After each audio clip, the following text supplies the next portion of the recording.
മുഖ്യമന്ത്രി ഇപ്പോഴും പറയുന്നത് എന്റെ ഗവൺമെന്റ് ആരെയും ആക്രമിച്ചിട്ടില്ല, ഞാൻ കണ്ടിട്ടില്ല എന്നാണ് ഇപ്പോൾ വാർത്താ സമ്മേളനം നടത്തുമ്പോഴൊക്കെ മുഖ്യമന്ത്രി പറയുന്നത്. മുഖ്യമന്ത്രിയുടെ വാഹനം പോയിട്ട് അതിന്റെ പുറകെ വന്ന വണ്ടിയിൽ നിന്നല്ലേ ഇറങ്ങി വന്നത്. ഈ നാട്ടിലെ മാധ്യമങ്ങൾ മുഴുവൻ വിഷ്വലിലൂടെ കൊണ്ടുവന്നത് ഈ മുഖ്യമന്ത്രിക്ക് കാണാൻ പറ്റില്ലെങ്കിൽ എന്തിനാ പിന്നെ ആ കസേരയിലിരിക്കുന്നത്? ഇങ്ങനെ കള്ളം പറയാൻ വാ തുറക്കുന്നത് മുഴുവൻ കള്ളം പറയാൻ വേണ്ടിയിട്ടായാലോ കേരളത്തിന്റെ മുഖ്യമന്ത്രി. അദ്ദേഹത്തിന്റെ ഗൺമാൻ അയാളുടെ മുഖവും അയാൾ അടിക്കുന്നതും കൂടെ വന്ന സഫാരി സൂട്ടിട്ട പോലീസ് ക്രിമിനലുകൾ അടിക്കുന്നതും കേരളം മുഴുവൻ കണ്ടിട്ട് കാണാത്ത കേരളത്തിൽ ഒരാളെ ഉള്ളൂ ഈ മുഖ്യമന്ത്രി മാത്രം. ഇദ്ദേഹം ഇങ്ങനെ കള്ളം പറയുക, അല്ല ഗൺമാൻ അടിക്കുന്നതിന് മുഖ്യമന്ത്രി എങ്ങനെ കാണുന്നത്? മുഖ്യമന്ത്രിയുടെ വാഹനത്തിന്റെ കൂടെ പോകേണ്ട ആളാ ഗൺമാൻ. മുഖ്യമന്ത്രിയുടെ വാഹനത്തിൽ അല്ലാതെ മുഖ്യമന്ത്രിയുടെ ബസ് കടന്നുപോയതിന് ശേഷം പുറകിൽ വന്ന വാഹനത്തിൽ നിന്ന് ഇറങ്ങി വന്നാണ് ആ ഗൺമാൻ അടിക്കുന്നത്. എല്ലാവരും കണ്ടതല്ലേ? ഇദ്ദേഹം മാത്രം കാണാത്തത്. ഇയാൾ ഏത് ലോകത്താണ് ജീവിക്കുന്നത്? ഗവർണർക്കെതിരെ പ്രതിഷേധിക്കാൻ തയ്യാറാമോ? അല്ല, ഞങ്ങൾ UDF പ്രതിഷേധിച്ചിട്ടുണ്ടല്ലോ ഗവർണർക്കെതിരായിട്ട്. സംഘപരിവാറിന്റെ ആളുകളെ നോമിനേറ്റ് ചെയ്യുന്നതിനെതിരായി.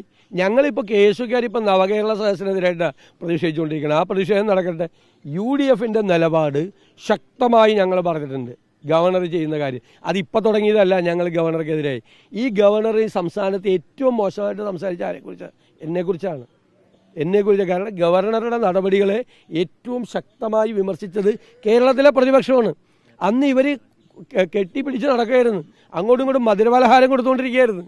അതറിയില്ലേ നിങ്ങൾക്ക്? മുഖ്യമന്ത്രിയുടെ ഗൺമാൻ ആയുധം ഉപയോഗിച്ചാണ് താങ്കൾ പറഞ്ഞത്. എന്ത് ആയുധമാണ് ഉപയോഗിച്ചത്? ലാത്തിയല്ല, എന്ത് ആയുധം ഉപയോഗിച്ചത്? ലാത്തി അത് ആയുധമല്ലേ? പോലീസ് അത് ഉപയോഗിക്കുന്ന ആയുധമാണോ? പോലീസ് ഉപയോഗിക്കാൻ ഗൺമാൻ ഉപയോഗിക്കാൻ പറ്റിയ ആയുധമാണോ? താങ്കൾ ചോദിച്ച താങ്കൾ തന്നെ പറ. ഗൺമാൻ അതെങ്ങനെ? ഗൺമാൻ മുഖ്യമന്ത്രിയുടെ സുരക്ഷയാണ് വേണ്ടത്. മുഖ്യമന്ത്രി അല്ല, നാൽപ്പാടി വാസു അല്ലല്ലോ. ഇപ്പൊ പിണറായി വിജയനെ പറ്റിയല്ലേ പറഞ്ഞത്? പിണറായി വിജയനെ പറ്റിയല്ലേ പറഞ്ഞത്? പിണറായി വിജയനെ പറ്റിയാണ് പറഞ്ഞത്. പിണറായി വിജയൻ പോയി കഴിഞ്ഞിട്ട് പുറകെ വന്ന വണ്ടിയിൽ ഗൺമാൻ വന്ന് വടിയെടുത്ത് അടിക്കാൻ അയാൾക്ക് എന്താ അവകാശം? അതിന്റെ പേര് ഞങ്ങൾക്ക് അറിയാം. അവനെ ഞങ്ങൾ നോട്ട് ചെയ്ത് വെച്ചിട്ടുണ്ട്. സുരക്ഷ എങ്ങനെ? പിണറായി വിജയൻ പോയി കഴിഞ്ഞിട്ടാണ് സുരക്ഷ ഒരുക്കണത്. അതാണ് മോനെ പഠിപ്പിച്ചു തന്നേക്കണ ഗൺമാൻ.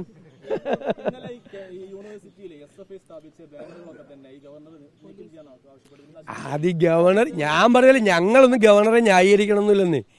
ഗവർണർ വേറൊരു നാടകം നടത്തുന്നു, SFI വേറൊരു നാടകം നടത്തുന്നു. ഗവൺമെന്റ് പ്രതിസന്ധിയിലാവുമ്പോൾ എപ്പോഴും ഈ ഗവർണറും മുഖ്യമന്ത്രിയും തമ്മിലൊരു പ്രശ്നം ഉണ്ടാവും.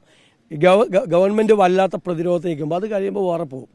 ഗവർണർ നോമിനേറ്റ് ചെയ്ത ലിസ്റ്റിൽ കോൺഗ്രസിന്റെ അംഗങ്ങളും ഉൾപ്പെടുന്നുണ്ട്. ഞങ്ങൾ ആരും ഒരാളുടെ പേരും കൊടുത്തിട്ടില്ല.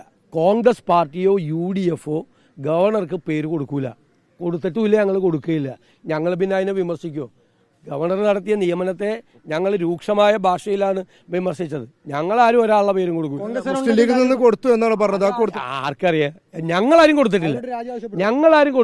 ഞങ്ങൾ കൊടുക്കാത്ത പേരുള്ള വേറെ വല്ലവരുടെ പേര് വന്നതിന് ഞങ്ങൾ എന്തിനു രാജി ആവശ്യപ്പെടുന്നത്? ഞങ്ങളാരുടെയും പേര് കൊടുത്തിട്ടില്ല.